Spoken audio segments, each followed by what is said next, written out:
For 12 years, XXL has been a pillar for hot new talent through their annual freshman list. Since 2007, the magazine chooses 10 to 12 rappers to be featured for a cover shoot, ultimately anointing these rappers as the next big thing for the genre. Each year has produced one or more of the biggest rappers in the industry, and the majority of the covers serve as an accurate insight on who we should listen to for years to come. Despite this, the list has been a huge subject of controversy for readers and hip-hop purists over the picking of some of the people that aren't seen as worthy to be on such a revered class of future stars. Some of them have proven them wrong with successful releases, while others have fallen into irrelevancy and have failed to live up to the hype bestowed upon them. And with that, here's a ranking of XXL's biggest freshman busts by the year. Just a disclaimer, I'll refrain from ranking the most recent 2019 issue because the verdict is still out on them to come out so soon, and combining that with the whole COVID situation, it's just not really fair in my opinion. I might do a 1-year follow-up to compensate in the future though. With that out of the way, let's get started. 2007, Saigon. The inaugural cover features a decent collective of popular rappers of its time. Plies, Lil Booty, and Lupe Fiasco are undoubtedly the most successful from the cover, with all three still being relatively known within their respective bases through music and social media. Joell Ortiz, Crooked I, and Young Dro have had solid working careers, and even though Rich Boy and Gorilla Zoe didn't do much of note beyond their first hit singles, that's still more than what Saigon did in his entire career span. Originally signed with Atlantic Records in 2004, 3 years before the cover, he had a great deal of momentum coming his way, with popular underground buzz, collaborations with Just Blaze and Kanye West, and even gaining some mainstream pub by appearing on the HBO show Entourage. Unfortunately, his label would never capitalize on these wins, and they consistently push his album back, largely due to Saigon's unwillingness to record more mainstream-sounding songs. The Yardfather would eventually release his debut album in 2011 on another label, 4 years after his appearance on the cover and 7 years after his initial signing. And while the album was good, the magic was gone, and it was largely ignored. A real lyricist that was touted as the man to bring New York rap back to prominence, this one is disappointing due to the hype surrounding Saigon that he never really lived up to. 2009, Charles Hamilton. I personally consider 2009 to be a bit of a transitional year in rap, and I think that this cover reflects that. While many of the rappers aren't necessarily popular in hip-hop today, Kid Cudi, Wale, B.O.B., Asher Roth, Ace Hood, and Currency all had successful short-term or long-term runs in their time. Blue stuck to his underground roots, and Mickey Fax and Corey Guns would have pretty flat mainstream careers. And then there's Charles Hamilton. One of the most popular rappers on the cover, and at the time, he'd had one of the biggest and most spectacular fall-offs not only for the cover, but in rap history as a whole. After signing with Interscope, he'd start a very consistent run of mixtapes that generated much attention through his great samples, dope freestyles, and his strange obsession with Sonic the Hedgehog and The Color Pink. With all that going for him, it only made sense that he'd do the sensible thing that any sensible person would do and ruin it. And the career destruction was very epic. First getting crushed in a battle with Sirius Jones and Roan, then getting punched by his girlfriend on camera for revealing she aborted their baby to the public, then starting beefs with Soulja Boy and J. Cole and his fellow covermate Wale, then doing this creepy thing and deciding to dedicate an entire mixtape to Rihanna even though the two never met or even dated. Will say though, there were some good songs on that one. The final nail in the coffin came when Hamilton named deceased producer Jay Dilla as the executive producer for his debut album. This was an L considering that the two never worked together while Dilla was alive. Hamilton was eventually dropped from Interscope shortly after, and he revealed that he was diagnosed with bipolar disorder. Enough to explain his loony tendencies, but not enough for him to be taken seriously again in hip-hop. These days, Charles has gotten back on his feet and is signed to Republic, and he's still releasing music through SoundCloud and is a regular blogger. But to think where he could be now if he could keep all the crazy together makes you feel a little down. 2010, Donis. 2010 is one of the absolute best covers the magazine has ever done. J. Cole, Big Sean, Wiz Khalifa, Freddie Gibbs, and J-Rock are all doing major things today 10 years later. Nipsey Hussle made a huge mark in rap in his community before his murder last year. Though I thought OJ the Juice Man was a little out of place here, and I much would have preferred Waka Flocka Flame on the cover since he was newer and more popular that year, he was still pretty big around this time. Fashawn was able to do decently with Nas and Mass Appeal records. Pill's career was pretty disappointing, but at least he had a brief run with Rick Ross during the early days of Maybach Music. The label version at least. And Donis. Who the hell is Donis? That is what we all said when this cover dropped, and unfortunately that's still on my mind in 2020. The Atlanta rapper released Diary of an ATL Brave that year, and two more in 2011 and 2012. His song Gone was pretty dope when it dropped in 2010, but something was just missing. Yeah, he was a pretty good rapper overall, but everything about him was pretty generic. His raps, his beats, even his style of dress. Donis now performs under the name Ladonis, and he still releases music on occasion, with his latest music release being the song Black Boy. Not a bad record to be honest, and I think he's pretty talented all things considered. That said, the caliber of success from his cover mates compared to him easily make him this cover's biggest bust. 2011, Diggy Simmons. Even though 2010 is objectively better because of its high success rate it would create, this was definitely my favorite cover without a doubt. It takes me back to a time when hip-hop was everything to me. Kendrick Lamar, Big Crit, Mac Miller, YG, Meek Mill, and Lil B have all done great work and have been big in life and in death. I can't give it the nod of the best, however, because Yellow Wolf, Saha the Prince, and Little Twist didn't really live up to their original hype from that period. Fred the Godson wasn't very popular before the cover, but he maintained some relevance by working with Hot 97 before his untimely passing this year. But without a doubt, Diggy Simmons failed in showing and proving over everybody else.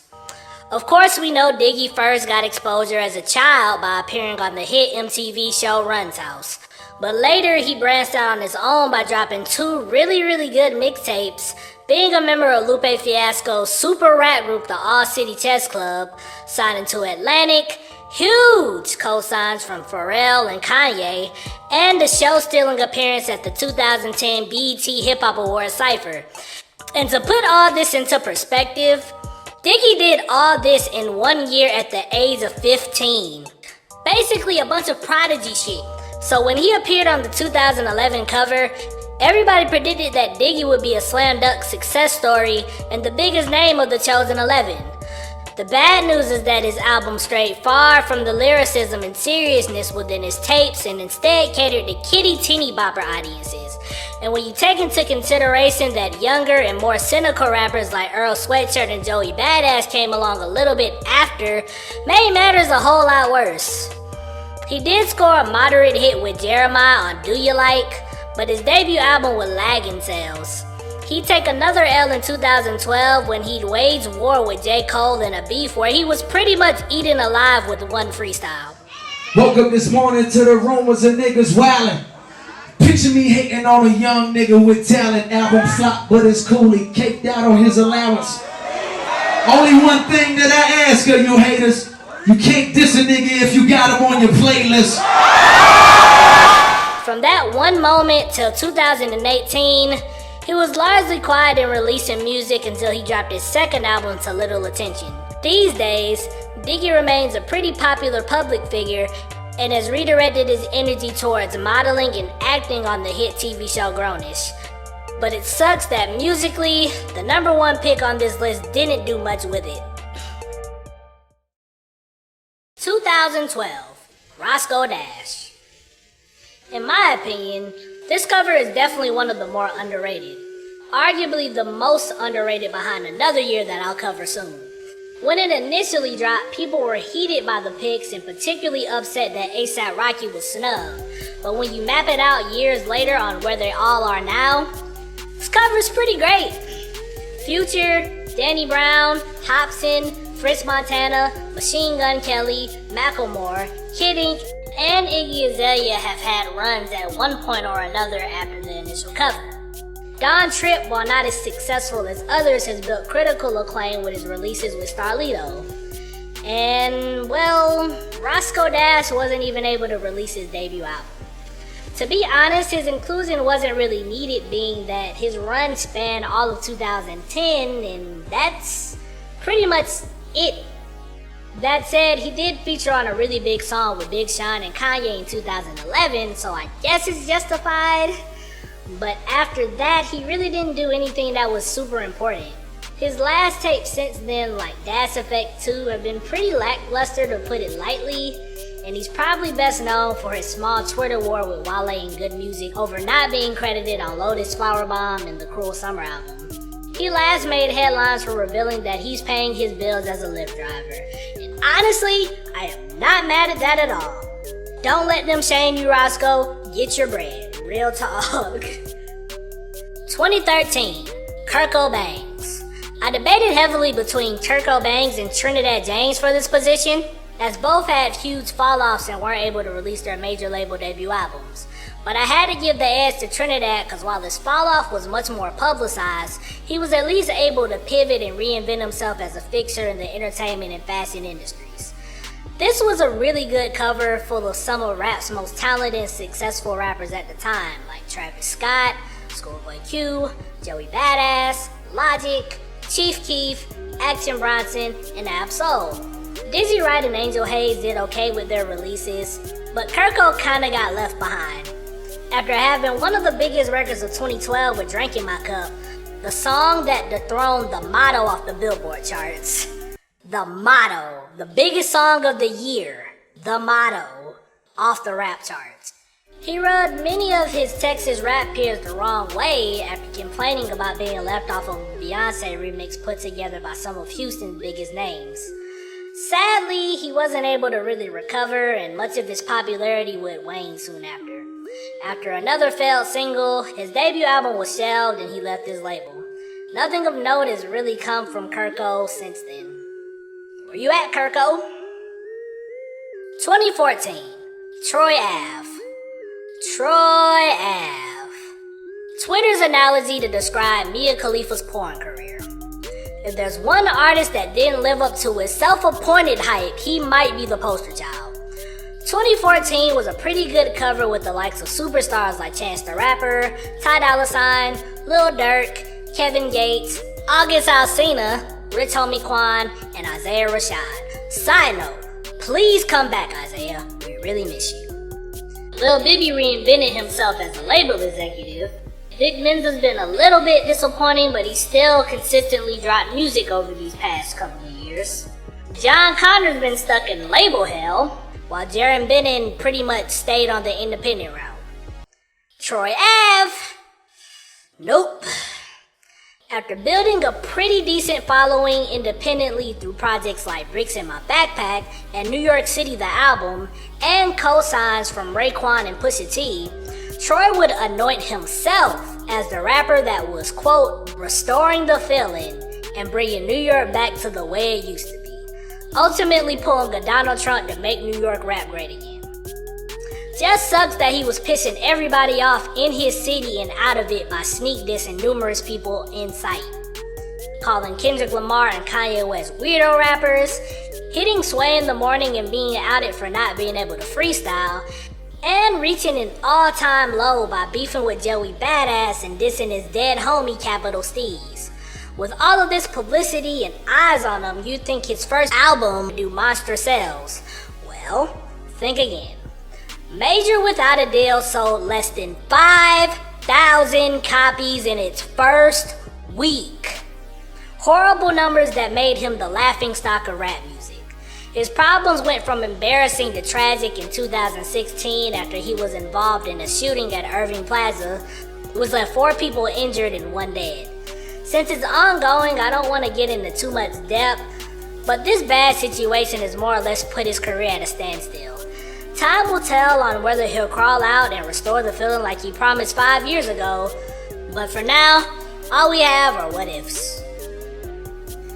2015, Kid. I'm gonna go out on a limb and say without a doubt, this is the worst cover in XXL freshman history. With the exception of Vince Staples and debatably Gold Lincoln K-Camp, no one would have real success to live up to the potential bestowed upon them. While Shy Glizzy arguably had the best verse on one of the biggest songs of 2017 with Gold Link on Crew and has been fairly consistent with releasing music, Fetty Wap and Days both weren't able to maintain their momentum from a year prior. Tink, who was touted as the next Aaliyah, faced label drama and didn't release her debut album until this year. Rari left the industry to go travel in the woods despite having a pretty good debut in 2015, and OG Maco has been a bit lackluster before being forced to take a timeout as he deals with a flesh-eating disease. Seriously, prayers to OG Maco. So with all of that disappointment from more than half of the picks in mind, why Kid over everybody else? How about the fact that he was on the cover in the first place? In a year that had new artists like Boz, Father, Tory Lanez, and Post Malone, they picked Kid, a rapper who rose to notoriety in 2004, 11 years before this cover was put together. Never mind his appearances on the Carter 3 and being in G-Unit far after the group's time in the sun, and the fact that all things considered, he is a pretty good rapper. But the fact that he was on the cover made no sense whatsoever, and on some levels I feel like his appearance actually harmed him due to his lack of standout shine prior. Eventually he'd leave G-Unit and he still consistently releases music, but none of it has garnered that much attention. 2016, Designer. Oh, I remember that fateful day when this cover dropped and how up in arms people were over the picks for this year. Lil Yachty, Lil Uzi, 21 Savage, hip-hop is dead. Freestyles where the rappers are just having fun and not taking it super seriously bury the genre. In all seriousness, I'd say that this is one of the best and without a doubt the most underrated cover in its history. No question. Every rapper that was chosen has gone on to great success and done wonders to move the genre. Lil Uzi, Yachty, 21, Anderson .Paak, Lil Dicky, G Herbo, Denzel Curry, Kodak Black, Dave East. Everybody's still pushing numbers or making moves today. Except Designer. Given the major task of being good music's next big star, Designer would make his debut on Kanye West's The Life of Pablo album, breaking the internet on the song Panda, not because it was a great song, and side note, it really was a great song, but because of his unmistakable similarity to Future's sound, voice, and ad-libs. Everybody was shocked and somewhat offended by the trickery they successfully pulled off, and it didn't help that he wasn't very graceful in his copycattery. Future, if he was from New York and acted like Donnie Thornberry, would catch further attention through his XXL freestyle, a prelude to his next single Timmy Turner, of which was one of Chloe and Halle's first memorable online covers. While that song did go platinum, it wasn't able to shake off the style stealing and lack of recognition. Many of his shows in the southern region, Future's biggest market, weren't able to pack out, and his popularity never really exceeded that initial single. Despite a run of features in 2016 and 2017, none of his projects have done that good.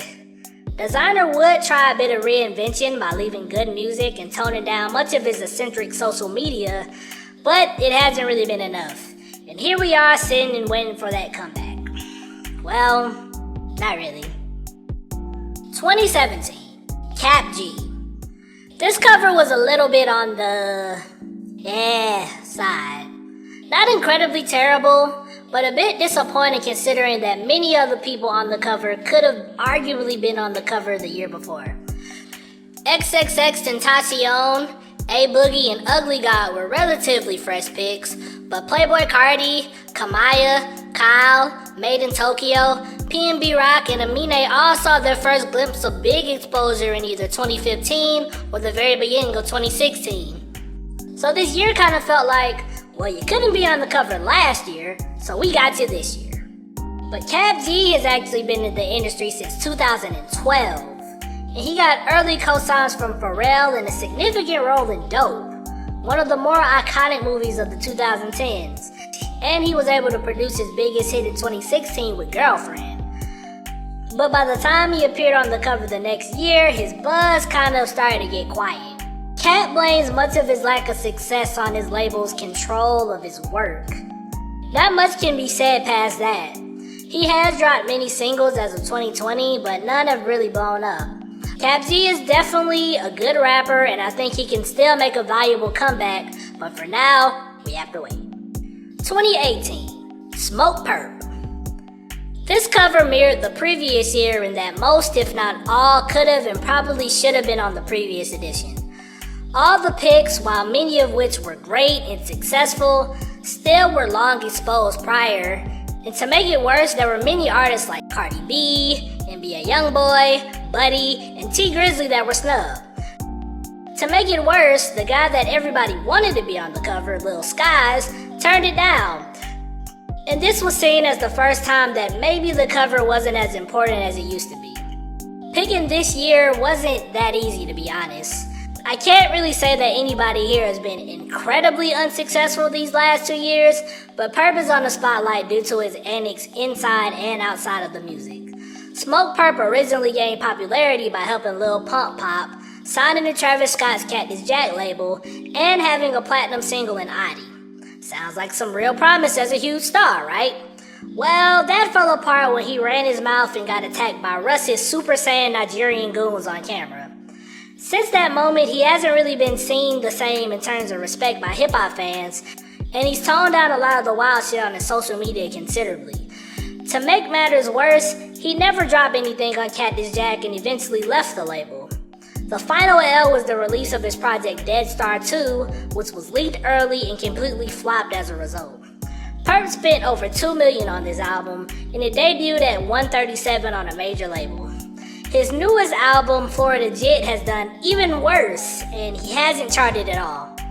While his most recent endeavors have been pretty underwhelming, he did obtain a victory in being featured on the Grammy-nominated Revenge of the Dreamers 3, but it's not enough to keep him from being the cover's biggest bust.